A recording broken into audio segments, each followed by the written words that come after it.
Assalamualaikum warahmatullahi wabarakatuh. Perkenalkan, nama saya Andi Firgatun Nazia dengan NIM 220332009. Baik, kali ini kita akan membahas mengenai materi Smart Government untuk memenuhi tugas mata kuliah Smart City. Untuk lebih mengefisienkan waktu, mari kita bahas apa sih sebenarnya Smart Government. Smart Governance di dalam dimensi Smart City merupakan gambaran dari tata kelola pemerintahan yang dilaksanakan secara smart, yaitu tata kelola pemerintahan yang mampu mengubah pola-pola tradisional dalam birokrasi sehingga menghasilkan business proses yang lebih cepat, efektif, efisien, komunikatif, dan selalu melakukan perbaikan. Selanjutnya, tujuan Smart Governance mampu mengelola dan menyampaikan informasi yang real-time kepada masyarakat, memberikan pelayanan maksimal baik dalam hal transportasi, kesehatan, dan lain-lain, meningkatkan manajemen sumber daya manusia dan infrastruktur, mengelola dan mengembangkan operasional secara maksimal, dan yang terakhir, mengikut sertakan masyarakat dalam menunjang sistem pemerintahan. Selanjutnya yaitu konsep Smart Governance. Secara filosofi, konsep Smart Governance dilihat dari keinginan untuk mengembalikan esensi tata kelola pemerintahan. Konsep Smart Governance sejatinya tidak hanya mengatur pada kelola pemerintahan, mencakup tata kelola interaksi antar institusi formal, yaitu negara dan masyarakat sebagai sipil atau masyarakat ekonomi. Selanjutnya yaitu komponen penting Smart Governance. Salah satu komponen penting dalam Smart Governance adalah tata kelola kota cerdas.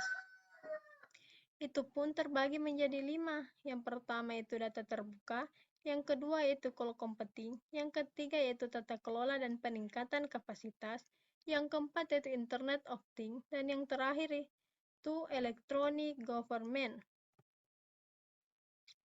Selanjutnya, strategi membangun Smart City dengan pendekatan Smart Governance. Yang pertama itu penetapan visi dan misi yang jelas, yang kedua pemetaan kondisi dan potensi, yang ketiga pengembangan roadmap dan arsitektur Smart City, yang keempat pemanfaatan teknologi tepat guna, yang kelima partisipasi masyarakat dan kolaborasi multi-stakeholder, yang keenam pengembangan kapasitas dan budaya inovasi, yang ketujuh peminjaman keamanan dan privasi data, yang kedelapan evaluasi dan monitoring kinerja. Selanjutnya yaitu pentingnya Smart Governance. Yang pertama, meningkatkan efisiensi dan efektivitas. Yang kedua, memberdayakan partisipasi masyarakat. Yang ketiga, meningkatkan transparansi dan akuntabilitas. Yang keempat, mendorong inovasi dan partisipasi masyarakat. Yang kelima, meningkatkan pengambilan keputusan. Dan yang terakhir, mempercepat kemajuan tujuan pembangunan. Selanjutnya yaitu komponen utama dalam tata kelola kota yang cerdas dan efektif. Yang pertama, perlu adanya kerjasama antar pemerintah, sektor swasta, dan masyarakat dalam pengambilan keputusan dan pengembangan kota cerdas. Yang kedua, perlu adanya kebijakan dan regulasi yang jelas untuk mengatur pembangunan teknologi dan data dalam kota cerdas. Memiliki infrastruktur dan kapasitas yang memadai untuk mengelola kota cerdas dengan baik. Selanjutnya yaitu implementasi Smart Governance di Indonesia.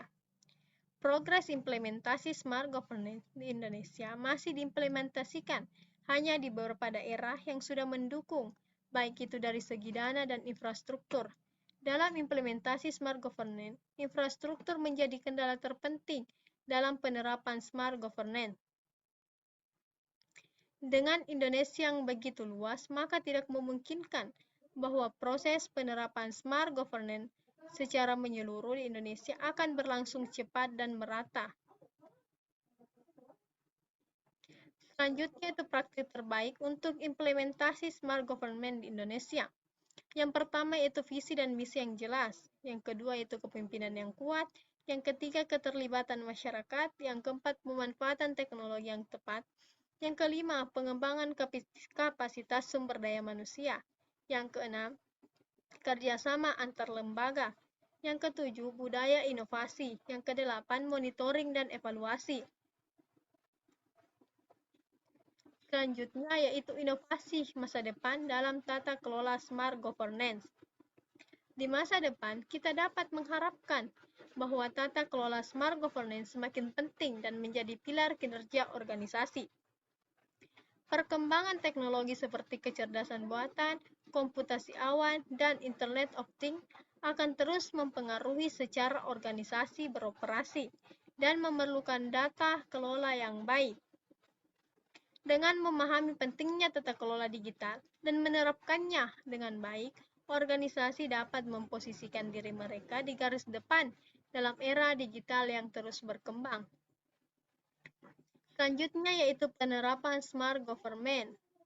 Adapun penerapan smart government di Kota Semarang yaitu SIAPIK, Sistem Informasi Pelayanan Terpadu Kota Semarang, yang menyediakan berbagai informasi dan layanan publik. Yang selanjutnya, pelayanan publik online.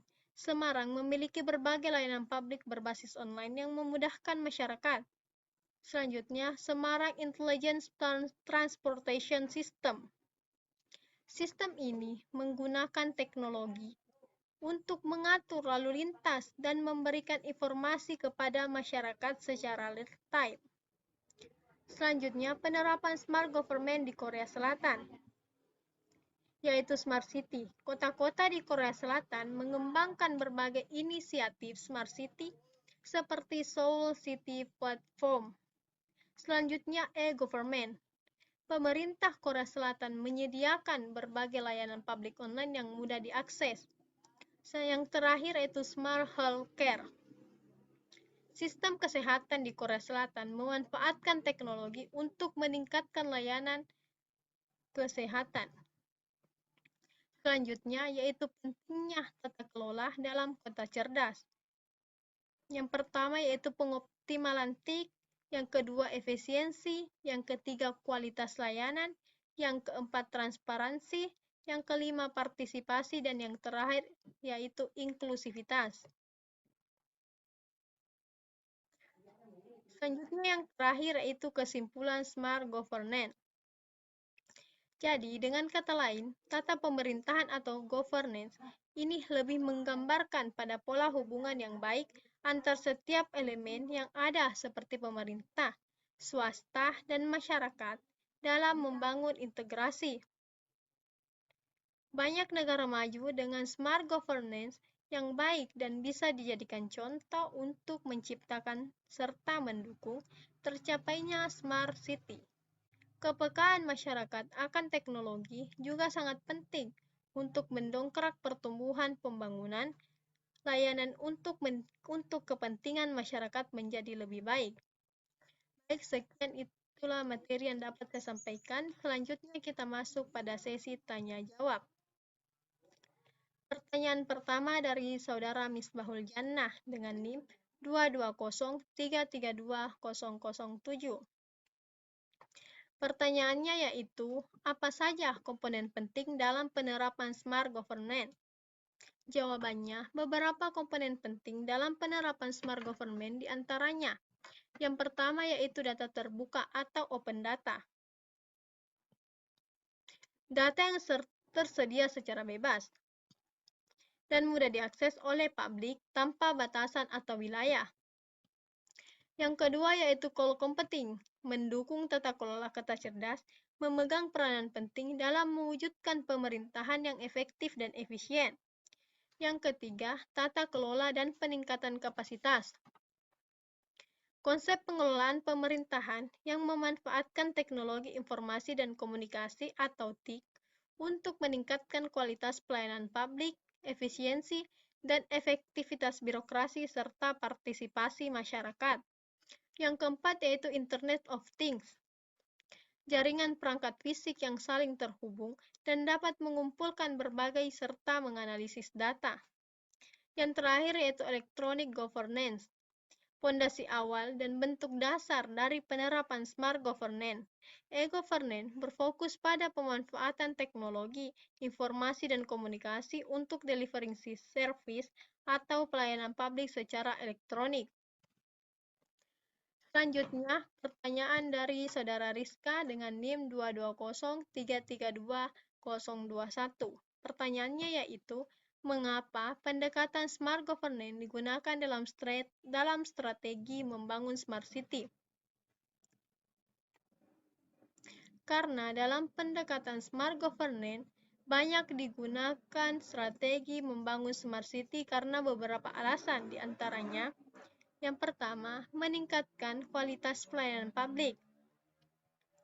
Smart governance memungkinkan pemerintah untuk memberikan pelayanan publik yang lebih cepat, mudah, transparan, dan akuntabel.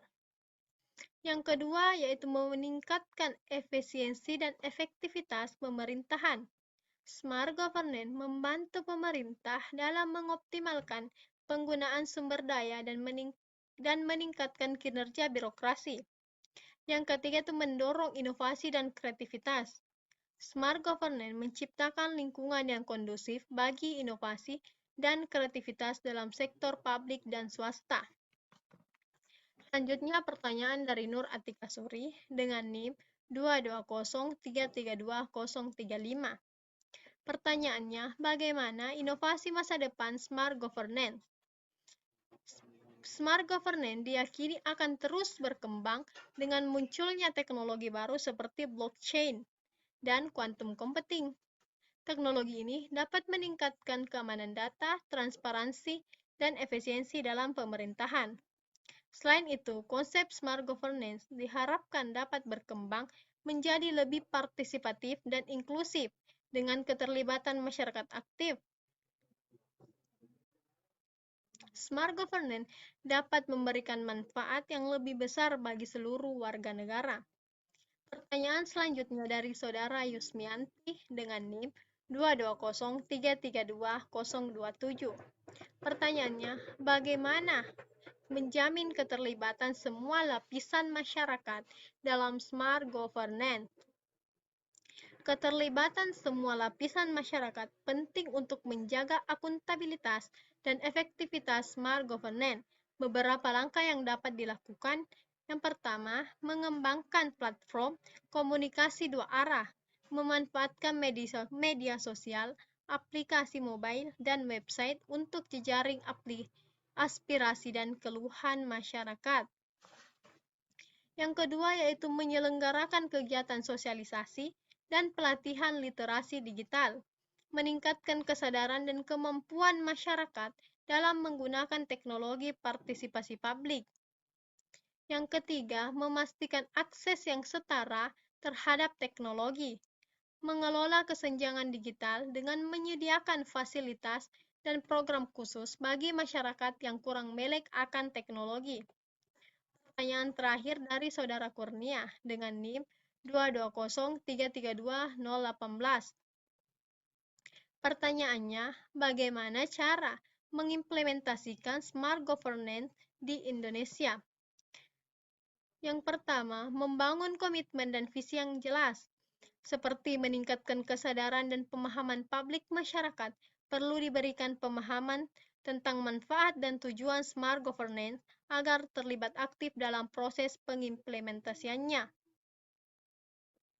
Yang terakhir, mendorong partisipasi masyarakat dan kolaborasi seperti mendorong inovasi dan kreativitas masyarakat, memberikan ruang bagi masyarakat untuk berinovasi, dan mengembangkan solusi teknologi yang dapat mendukung smart governance. Baik, itu yang dapat saya sampaikan. Bila ada kesalahan mohon dimaafkan. Assalamualaikum warahmatullahi wabarakatuh.